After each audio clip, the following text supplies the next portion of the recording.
안녕하세요. 제잘제잘 하늘학교의 문을 엽니다. 진행을 맡은 이효진입니다. 오늘은 임영옥 강사님과 우리 아이 사회성 길러주기에 대해 이야기 나누어 보도록 하겠습니다. 안녕하세요. 오늘도 의미 있게 제 소개를 하겠습니다. 늘 젊게 긍정적으로 다가가는 아임영옥, 임영옥입니다. 네, 혼자는 외롭고 관계는 힘들다라는 말이 있듯이 누군가와 원활한 관계를 맺고 유지하기가 쉽지 않은 것 같아요. 이런 어른들도 관계가 힘든데 아이들은 어떨까요? 오늘 강사님과 함께 우리 자녀들의 사회성과 관련된 내용을 다루어 보도록 하겠습니다. 진행자님이 말씀하셨듯이 혼자 있으면 외로운데 또 누군가와 관계를 맺는 건 힘들 때가 있어요. 그죠? 자, 여러분들도 잘 아시다시피 인간은 더불어 살아가는 사회적인 존재입니다. 대부분의 사람들은 다른 사람과 건강하고 원만한 대인관계를 형성하고 그 속에서 안정감과 만족감을 느끼고 개인의 삶을 행복하게 유지하는 것을 아주 중요하게 생각합니다. 그러므로 자녀를 양육하는 우리 부모님들은 자녀가 사람들과 우호적인 관계를 맺을 수 있도록 능력을 길러주는 것이 필요하겠죠? 네, 저도 자녀가 학교를 다니면 저절로 친구가 생기고 사회 능력도 저절로 발달하겠지라고 생각했었는데요. 아이들 성향에 따라 조금 다름을 보이더라고요. 네, 맞습니다. 대부분의 사람들이 그렇게 생각하는 경향이 있죠. 하지만 인간관계도 기술적인 부분이 있어서 학습처럼 가르쳐 주어야 하는 부분이 분명히 있다는 것입니다. 그럼 정확하게 사회성은 어떻게 정의할 수 있을까요? 어학사전에서는 사회성을 인간의 근본 성질, 인격, 성격 분류에 나타나는 특성의 하나라고 사회에 적응하는 개인의 소질이나 능력, 대인관계의 원만성을 말한다고 정의하고 있습니다. 사회에 적응하는 능력이 뛰어나고 타인과 원활한 인간관계를 잘 맺으면 사회성이 뛰어나다라고 말할 수 있는 거죠. 강사님의 자녀들의 사회성은 어떤가요? 높을 것 같은데 어떻게 생각하세요? 저에게는 아들 쌍둥이가 있습니다. 이 아이들이 중학생일 때까지는 사회성이 뛰어난 줄 알았죠, 저도. 전혀 사회성에는 문제가 없었기 때문에 저에게 상담을 오는 분들이 자녀들의 친구의 관계에 대해서 어려움을 호소하면 정말 어른의 도움을 필요로 하는 소수의 아이들을 제외하고는 제가 주로 어머니 뭘 걱정하세요? 아이들은 어른들이 걱정하는 만큼 그렇게 약하지 않아요. 자신을 지킬 수 있는 강인함도 있고요. 적응력도 아주 뛰어나답니다. 라고 확신에 찬 말로 안심시켜 드렸거든요. 그런데 저희 아이들이 부모 직장으로 인해서 동해에서 한 9년 동안 초등, 중등 생활을 하고 서울에서 고등학교 생활을 시작하게 되었어요. 네. 늘 같은 반이었다가 반도 다른 반으로 배정이 되었고요. 반 구성원들이 우리 아이들의 동해에서의 학창 시절과 비슷하게 같은 초등학교, 중학교 출신들로 대부분 이루어져 있더라고요. 이미 친밀하게 형성된 집단에 아이들이 쉽게 합류하지 못하더라고요. 아주 즐겁고 행복한 학교 생활을 하던 아이들이 학교 생활을 힘들어하고 동해를 그리워하는 모습을 보이는데 아이들이 힘들어하니 제가 더 힘들더라고요. 아이들이 힘들어하는 모습을 바라볼 수밖에 없어서 더 마음이 아프셨을 것 같아요. 그런데 쌍둥이들이 중학교 때까지 친구들과 잘 지냈으면 처음에는 조금 힘들었겠지만 곧 괜찮아졌을 것 같은데요. 사실 저도 시간이 지나면 괜찮아지겠지라고 생각했는데 그 시간이 조금 더 길어지더라고요. 그래서 도대체 이유가 뭘까 하고 고민을 하기 시작했어요. 그랬더니 우리 아이들이 스스로 친구를 사귀어 본 경험이 없는 거예요. 그동안 친구들이 있었을 텐데 친구를 사귀어 본 경험은 없다? 사실 조금은 이해가 되지 않는데요. 네, 그렇죠. 어린이집, 유치원을 다닐 때는 보육기관이니까 어른의 손길이 주어졌을 거고요. 초등학생일 때는 제가 학교에 교사로 있다 보니까 아이들이 저보다 일과가 훨씬 빨리 끝나잖아요. 학부모님들이 돌아가시며 선생님, 오늘 우진이 우연히 저희 집에 데리고 가 놀다가 퇴근하실 시간에 데려다 줄게요. 라며 노는 시간을 갖게 해 주었고요.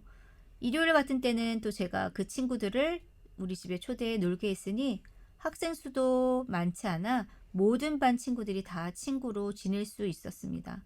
대부분의 초등학교 친구들이 또 같은 중학교로 진급을 했으니 지원아 너랑 놀자. 희선아, 같이 놀래? 라는 사귐의 경험이 없었던 거죠. 제가 이러한 부분을 이해하고 우리 아이들과 같이 제가 이해한 부분에 함께 내용들을 나누었어요. 그리고 또 다른 부모님들에게 말씀드렸던 것처럼 우리 아이들을 믿고 응원해주니 서서히 회복이 되더라고요. 그렇다면 그 일이 있고 난 후에 강사님의 관점이 조금은 달라지셨을 것 같아요? 네, 맞습니다. 그전에는 아이들과의 경험과 관찰에 의한 내용으로 학부모님들과 상담을 진행했지만 그 일 이후로는 진짜 제가 충분히 공감해주고 정서를 나누며 상담을 하게 되었답니다. 함께 아파하고 힘든 시간이었지만 한편으로는 감사하게 생각하고 있습니다. 머리로만 이해하고 진행했던 상담을 가슴으로 느끼며 상담할 수 있는 소중한 기회가 되었다고 봅니다. 정말 강사님의 경험처럼 많은 부모님들께서 이런 고민들과 경험들이 있었을 것 같아요. 네. 진행자님은 다자녀 가정으로 분류되고 있잖아요. 네. 최근에는 2명도 다자녀로 분류되어지더라고요. 그래도 이렇게 형제 자매가 있으면 그 안에서 어느 정도의 사회를 경험할 수 있는 기회가 있는데 한 명의 자녀를 양육하는 가정이 점점 증가하다 보니 가정에서 자연스럽게 사회성을 기르는 것이 힘들어지는 환경인 것 같습니다. 네, 맞아요. 정말 엄청나게 서로 다투기도 하고, 하지만 어떤 문제가 발생하면 그 조그만한 머리들을 맞대고 합리적인 생각을 하려고 하고 서로 조율하며 해결해 나가려는 모습도 보여주더라고요. 네, 서로 가지려고 다투는 과정을 거치면서 서로에게 양보하는 방법도 배우고 함께 잘 놀 수 있는 요령도 터득하게 되는 거죠. 그렇다고 모든 외동아이들이 사회성이 부족하다는 이야기는 아닙니다. 형제 자매가 있어도 경험이 없는 경우에는 우리 아이들처럼 어떤 부분에서 사회성을 발달시킬 기회를 갖지 못할 수도 있고요. 초등학교 1학년 초기에 교실에서 자주 일어나는 일이 있습니다. 선생님, 우진이가 저 때렸어요. 제가 그 광경을 지켜보지 않았다면 때렸다는 아이를 불러 훈육을 하려고 했을 거예요. 그런데 이게 어떤 장면이냐면요. 한 교실에 보통 20명이 넘는 인원이 생활을 하잖아요. 그러면 지나가다가 서로 부딪히는 일이 생겨요. 네. 이 부딪힘을 한 번도 경험해보지 않았기 때문에 이 아이는 이러한 상황을 공격이라고 받아들여지는 거죠. 요즘은 가족의 수가 많지 않아 한 공간에서 서로 부대끼며 살아본 경험이 없는 거죠. 어른들이 가정에서 이렇게 지나가면서 네. 아이들과 부딪히는 일이 얼마나 네, 있겠어요. 맞아요. 네. 이런 경험들을 통해서 아이들은 고의성이 있는지 없는지의 구분도 생기고 친구들과의 갈등 상황을 해결하는 방법도 또한 친구들을 이해하는 방법도 배우게 되는 것입니다. 또 아이들의 성향에 따라 사회성이 높은지, 낮은지에 대한 차이가 느껴질 것 같아요. 내향적인 아이들은 사회성이 좀 낮은 것처럼 비춰지지 않을까요? 네, 맞습니다. 내향성인 사람은 내면의 세계에 이끌리고 외향적인 사람은 활동적이고 외부 세계에 끌린다고 보기 때문에 어떻게 보면 외향적인 사람이 진취적이고 인간관계에 더 성공하는 것처럼 보일 수 있습니다. 하지만 잘 아시듯이 숫자보다는 질적으로 깊이 있는 서로 마음을 주고받으며 돕고 사는 관계를 형성하는지에 주목하는 것이 더 중요합니다. 아무리 친구가 많아도 탕자의 친구들처럼 친구의 조건만 보고 따르는 허상의 관계를 형성하면 그 조건이 사라졌을 때는 모두 떠나게 되는 거죠. 혹시 자녀 중 내향적인데 관계를 잘 맺고 있는 아이가 있겠지요? 네, 저희 둘째가 겉으로는 행동이 커서 남들이 보기엔 외향적으로 보이지만 알고 보면 내향적인 성격을 많이 가지고 있는 아이거든요. 이렇게 설명하면 맞는지 모르겠어요. 굉장히 부끄러워하고 소극적이면서도 친구를 웃기는 일에만 또 적극적이거든요. 행동은 과격한데 마음은 또 여려서 다른 사람들의 마음을 잘 헤아리고 잘 도와주는 편입니다. 극 내향적인 성격을 가지고 있진 않지만 그런 성향을 많이 가지고 있는 아이라고 할 수 있죠. 네. 또 우리가 잘 알고 있는 아인슈타인, 빌 게이츠, 스티븐 스필버그 등은 대표적인 내향성의 사람이에요. 성경상의 인물 중에서도 모세가 말을 더듬고 내향적인 성격을 지니고 있잖아요. 인간관계에서 중요한 것은 외향성이냐 내향성이냐의 기질이 아니라 배려하고 진실되며 신뢰로우냐의 문제인 것 같아요. 말이 없고 수줍은 사람이라 하더라도 오히려 조용히 다가가 배려하고 도움을 주게 되면 신뢰와 존경을 받을 수 있게 되어서 외향적인 기질인 유쾌하고 카리스마 넘치는 모습으로 행동할 수 있다는 것입니다. 배려심, 진실성, 신뢰성. 사회성의 요소라고 볼 수 있겠네요. 그럼 또 다른 사회성이 높은 사람들의 특성이 있을까요? 네, 사회성은 대화 능력과 대인관계 측면에서 살펴볼 수 있습니다. 이 항목을 잘 들으시면 사회성에 대한 체크리스트처럼 사용하실 수가 있을 것입니다. 먼저 다가가 친구를 사귀며 친구가 많고 소위 말하는 오지랖이 넓다. 잘 웃고 명랑하고 사람들에게 호의적이다. 의젓한 자세와 적절한 시선 응시 및 말쑥한 외모 관리로 기분 좋은 대면 분위기를 만든다. 인사성이 있고 예의가 바르며 도덕적으로 모범적이고 책임감 있는 행동을 한다. 자기의 생각과 감정을 소신껏 표현한다. 또 그리고 상대방에게 부탁도 할 수 있고 부당한 요구에 대해서는 거절할 줄 안다. 유머 감각과 융통성이 있다. 상대방의 마음을 헤아려 공감해 준다.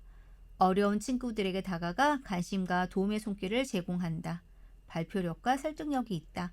갈등이 생기면 문제 해결적으로 사고하고 협동적인 리더십을 구사한다. 화가 날 때 분노 감정을 말로 표현하고 조절할 수 있다. 타인의 평가와 자기의 약점에 의해서 크게 상처받지 않고 자기 수용을 한다. 다방면에 호기심이 있으며 아는 것이 많다. 자신감이 있다.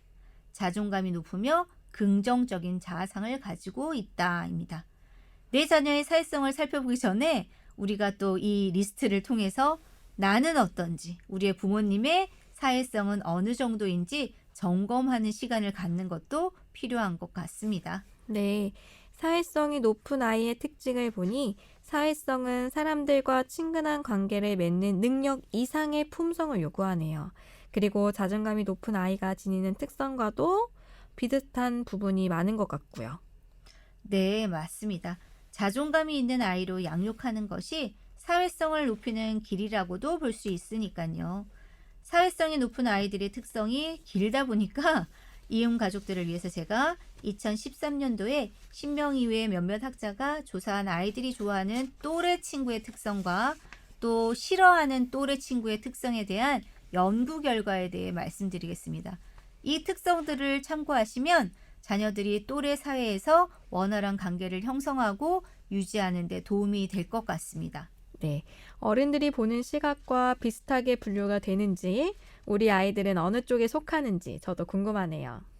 아동들이 좋아하는 아동들의 특성은 유머가 있는 친구, 친절한 친구, 도움을 기꺼이 주는 친구, 놀이나 게임에 초대해주는 친구, 공감을 잘해주는 친구, 기분 나쁜 행동을 자제하는 친구, 적절한 해결책을 제시하는 친구, 성실한 친구, 존경할 수 있는 친구, 학업을 촉진시키는 친구로 아동들 스스로가 뽑은 좋은 친구들의 특성이었습니다. 네, 저도 옆에서 저희 아이들을 떠올리며 손가락으로 개수를 세고 있었어요. 네. 다음은 아동들이 싫어하는 친구로 꼽는 특성입니다. 모욕적인 말이나 욕하는 친구, 화를 잘 내는 친구, 정직하지 못한 친구, 비판을 많이 하는 친구, 욕심 많은 친구, 폭행하는 친구, 간섭하는 친구, 집적거리거나 못살게 구는 친구, 신뢰할 수 없는 친구, 규칙이나 약속을 어기는 친구, 다른 사람을 무시하는 친구입니다. 아이들이 꼽은 좋은 친구, 싫은 친구의 기준도 어른들이 느끼는 기준과 다를 바가 없는 것 같아요. 네, 아이들의 잣대가 어떻게 보면 더 정확한 것 같죠? 자, 다음은 제가 말씀드린 사회성이 높은 아이들의 특징, 또 아동들이 좋아하는 친구의 특성을 토대로 사회성을 위해 필요한 자질들을 제가 다시 한번 정리해 보도록 하겠습니다. 첫째, 자기 이해와 마음 관리입니다. 두 번째는 타인 이해와 공감의 능력이고요. 세 번째는 의사소통, 즉 자기 표현의 능력. 네 번째는 친구 사귀기와 친사회적 행동 능력. 마지막으로는 인격적인 매너와 도덕성의 개발입니다. 이런 자질들을 다 길러주어야 된다고 생각하면 부모의 어깨가 더 무거워질 것 같습니다. 네, 맞습니다. 정리해주신 자질들을 듣다 보니 성경에서 말씀하신 성령의 열매 9가지 덕목이 떠오르네요. 네, 우리 안에는 하나님과의 관계를 통해 태도와 생각과 행동의 변화를 추구하려는 열망이 있으니까요. 특성을 잘 들었으니 이제 어떻게 하면 사회성을 길러줄 수 있을까에 주목을 해야겠어요. 사회성 발달에 대한 여러 가지 이론이 있어요. 하지만 저는 오늘 그런 이론적인 이야기를 들려드리기보다는 세 가지 관계를 완성하라 라는 말씀을 드리고 싶습니다. 3가지 관계는 어떤 관계일까요? 네, 이 세 가지 관계는 다중지능 때도 잠시 언급했듯이 하나님과 나와의 관계, 타인과 나와의 관계, 나와 나와의 관계입니다. 포도가지가 나무에 잘 붙어 있으면 열매를 맺듯이 우리가 하나님과 관계를 잘 맺으면 사회성 그 이상의 성령의 열매를 맺게 될 것이고요. 타인과 나와의 관계를 잘 맺으면 높은 연대감으로 원활한 인간관계를 형성하고 유지해서 안정과 만족감을 갖고 행복을 추구할 수 있습니다. 자, 이번에는 나와 나와의 관계 맺기입니다. 사실 이 관계성을 보여주는 심리 검사가 있는데요. 기질 및 성격 검사, TCI 검사입니다. 기질은 타고난 성향이니 수용해야 되고 성격적인 부분에서 내가 맺고 있는 이 세 가지의 관계의 결과를 보여주는 검사입니다. 네, 나와의 관계 맺기에 대한 설명을 하기 전에 이 심리검사에 대한 이야기를 하시는 이유가 있을 것 같은데요. 역시 우리 진행자님은 예리하신 것 같습니다. 제가 8월부터 10월까지 8회에 거쳐 3분의 입양 부모를 대상으로 상담을 진행했었습니다. 이분들을 이해하기 위해 심리 검사를 진행했었는데요. 그 중에 하나가 바로 이 TCI 검사였습니다. 이분들 모두 자녀에 대한 내용으로 상담을 원하셨었습니다. 모두 우리 교인이셨으니 하나님과의 관계는 아주 높은 점수를 보이셨고 타인과의 관계도 과부와 고아를 불쌍히 여기라는 말씀을 실천하기 위해서 입양을 결심하셨으니 얼마나 높은 점수가 나왔을지 상상이 되시지요? 그런데 나와의 관계에서 3분 모두 만족할 만한 점수가 나오지 않았다는 것입니다. 하나님께서 내 이웃을 내 몸과 같이 사랑하라고 하셨잖아요. 내가 나를 사랑할 줄 알아야 나의 긍정적인 에너지가 흘러 넘쳐서 내 이웃도 건강하게 긍정적으로 사랑할 수 있다는 것입니다. 이 이야기가 이기적이 되고 자기애가 넘치라는 것은 아닙니다. 나를 돌볼 줄 알아야 된다는 말씀이죠.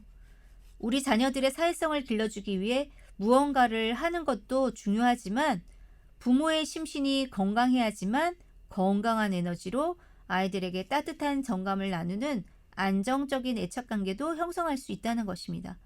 부모가 바쁘고 피곤하고 마음이 불안할 때와 여유롭고 안정적이고 활력이 넘칠 때 이런 상황에서 우리가 아이가 어떤 잘못을 하면 그 일에 대한 반응은 각각 어떻게 나타나게 될까요?